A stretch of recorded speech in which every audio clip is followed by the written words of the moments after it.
Bonjour mes lubiens, bienvenue dans mes lubies. Aujourd'hui, je suis allé chercher un accessoire que j'avais acheté avec ma Macalac puis qui était toujours pas rentré. En fait, il y a une petite histoire associée à ça. Puis, fait que le but de la vidéo d'aujourd'hui, c'est de vous montrer un peu l'accessoire, comment ça fonctionne. Puis, vous allez me voir fendre du bois. J'ai fait mon frais dire que les vrais, ils fendaient de la roche, pas du bois.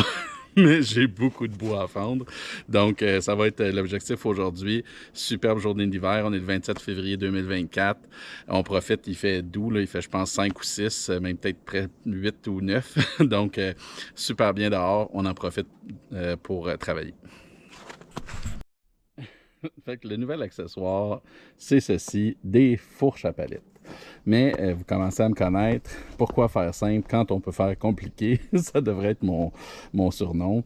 Je m'en suis pas contenté d'aller me chercher des fourches. Je voulais quelque chose qui allait me permettre de travailler mes cages de bois et des virer à l'envers. Puis, ben, j'ai trouvé des produits HLA qui ont des fourches hydrauliques. Fait que je vous montre ça. Les fourches hydrauliques, HLA en fabrique quelques types. Il y en a en fait trois sortes. Il y en a que c'est les fourchons, apparemment que ça s'appelle ça. Les fourchons qu'on peut déplacer hydrauliquement. Celle que j'ai présentement, c'en est une qui tilte, mais à 30% de chaque côté. C'est ce qu'il y avait en inventaire, fait qu'ils me l'ont printé en attendant que je reçoive la mienne. Moi, la mienne, c'en est une qui fait vraiment 180, fait que je vais pouvoir mettre n'importe quelle palette, mais mes cages dessus, puis la vider à l'envers, fait que tout faire vider mon bois en, on espère, endommageant mes cages pas mal moins de cette façon-là. Fait que ça va faire que, mettons, remplir mettons une remorque dompeur ou même une boîte de camion, ça va être hyper facile. C'était l'objectif. Moi, je voulais pas me casser le pompon avec ça. Donc, puis je voulais pas casser mes cages, étant donné que c'est pas donné. Je voulais essayer d'allonger leur vie le plus possible. Fait que je vous montre comment je suis organisé. Donc, au départ, Macalac font des fourches. Fait que ça, il y a des fourches fixes. Il y en a disponibles, on les achète et c'est réglé. Mais étant donné que je voulais des fourches rotatives, puis que je savais que j'allais peut-être vouloir d'autres accessoires plus tard, ce qu'on a opté de faire, c'est vraiment d'aller chercher une attache, un quick attach pour skid. Donc ce morceau-là, c'est le morceau Macalac, mais ce que ça fait, c'est que ça me convertit dans une attache skid. Fait que je peux mettre n'importe quel autre accessoire qui irait sur une chargeuse compacte. Donc un Bobcat, un skid steer, un CCC, chargeuse compacte sur chenille ou sur roue. Donc, juste en enlevant les poignées, je suis capable d'enlever les fourches, puis ça va faire en sorte que je peux mettre n'importe quel autre accessoire, comme, mettons, une gratte. Si je voulais, si, mettons, mon gros bucket ne fait pas la job, des fois, je veux vraiment gratter, peut-être que je vais regarder pour acheter une petite gratte, appelons ça bulldozer, mettre des balais, un plus gros broyeur forestier, des choses comme ça. C'est quelque chose qui est maintenant possible pour moi de faire. Puis après ça, ben, étant donné que j'ai l'attache skid universelle, ben, n'importe quelle fourche à palette, et je suis capable de les prendre là, qui sont faites pour cette attache-là. Donc, ça simplifie beaucoup la vie à ce niveau-là. Puis dû à la capacité quand même impressionnante de la Macalac, là présentement c'est des 5500 livres, mais celle que j'ai commandée c'est des, je pense 8500 ou 7500. Donc je vais vraiment être capable de manipuler des palettes de matériaux, ce qui va risquer d'arriver quand même assez fréquemment, surtout pour mes contrats plus, appelons ça, de terrassement qui approche le paysagement. C'est que je vais souvent chercher des palettes de pierres coupées par exemple pour faire des escaliers, des marches, ou de la pierre naturelle là, pour faire des dalles de pierre. Donc, ça vient tout sur des palettes. Fait que là, je vais être outillé maintenant pour faire le transport avec ma remorque plateforme, puis faire le chargement-déchargement avec la Macalac, sans être limité par la capacité, la force. Ah oui. J'oubliais, le raccord hydraulique est très simple, considérant que j'ai déjà tout ce qui est prévu au niveau du boom pour une sortie auxiliaire. Macalac vient avec une ligne auxiliaire déjà prête. Puis moi, j'en avais besoin étant donné que je vais avoir une clame. Puis ben, j'ai mon broyeur forestier là, qui fonctionne avec ça, entre autres.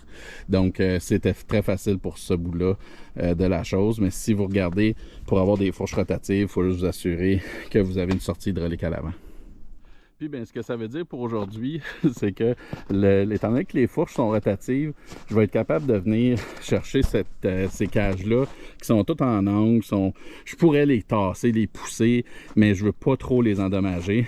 En étant organisé avec la Mecalac, avec des fourches rotatives, je vais vraiment être capable d'aller chercher n'importe quel angle, bien rentrer en dessous, les soulever sans trop les endommager. Donc, c'est ce que je fais à l'instant.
Ouais, ben, c'est comme je disais, ce serait le fun de pouvoir la virer direct à l'envers. J'ai hâte de voir à quel point ça va résister. C'est tous des essais, là, on fait essai-erreur. Je me dis au pire, ce qui va se passer, c'est que le bout d'aluminium, ça ici, je vais l'enlever puis je vais les remplacer là, avec des madriers là, plus solides. Là. Comme ça va durer plus longtemps. Mais déjà là, ou le remplacer par des palettes, là, je vais organiser ça. Donc, c'est quand même le fun. Ça a été relativement facile. C'était ma première fois. La rotation aide. Puis aussi, c'est niaiseux, mais avec quelque chose que j'avais pas pensé, c'est avec la rotation qu'on peut faire avec le boom de la Mecalac, plus ça fait que je pouvais travailler vraiment déporté à droite. Eh bien, le boom déporté à droite, fait que je voyais mieux ce que je faisais. C'est comme si je travaillais de côté. Fait que ça allait aider beaucoup de voir le bout des fourches, là, où est-ce qu'il rentrait. Donc, petit avantage que j'aurais peut-être pas avec l'autre, mais que je vais peut-être voir là, que c'est en m'habituant, on trouve des trucs, mais c'est déjà bien aidant. Bon, en tout cas, on pourra pas mettre ça sur le dos de pas être équipé. Donc, j'ai mon bois à gauche, mon lève bio pour aller sur la fendeuse, la cage pour mettre le bois fendu. C'est sûr que là, il y a bien de la neige, mais j'ai pas mal de bio, fait que je peux aller chercher avec le All-Star. Puis j'ai la Mecalac à côté pour trimballer mes cages quand elles sont pleines. Puis bon, évidemment, vous m'avez vu faire mes travaux sur mon stationnement. L'objectif est d'agrandir tout ça, mettre ça bien plat, faire mon mur de soutènement à l'arrière, puis remplir ça de gravier, avoir une belle surface plane. Un jour, il y aura un garage là. Entre-temps, ça va être ma place de stationnement pour ma machinerie, puis je vais pouvoir corder mes cages de bois en arrière, fait que ce ne sera pas apparent de la rue. Puis ils vont être bien à l'abri, bien au sec là, pour sécher. Je vais m'assurer que tout ça draine bien. Donc là, c'est à peu près le pire temps de l'année. Là, on est exactement dans le dégel, super journée, fait que c'est boiteux, mais c'est ce qui est. Donc, on avance. Est-ce que quelqu'un aurait vu mon crochet à bio? Je le cherche. Je pense qu'il est quelque part en dessous de la neige dans une de mes cages, justement. On va y aller à la main.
Bon, ben, manque d'essence, fait que je finirai pas mon petit tour aujourd'hui. Je vais venir le finir demain ou après-demain. Il annonce de la pluie, mais la suite dans une autre journée.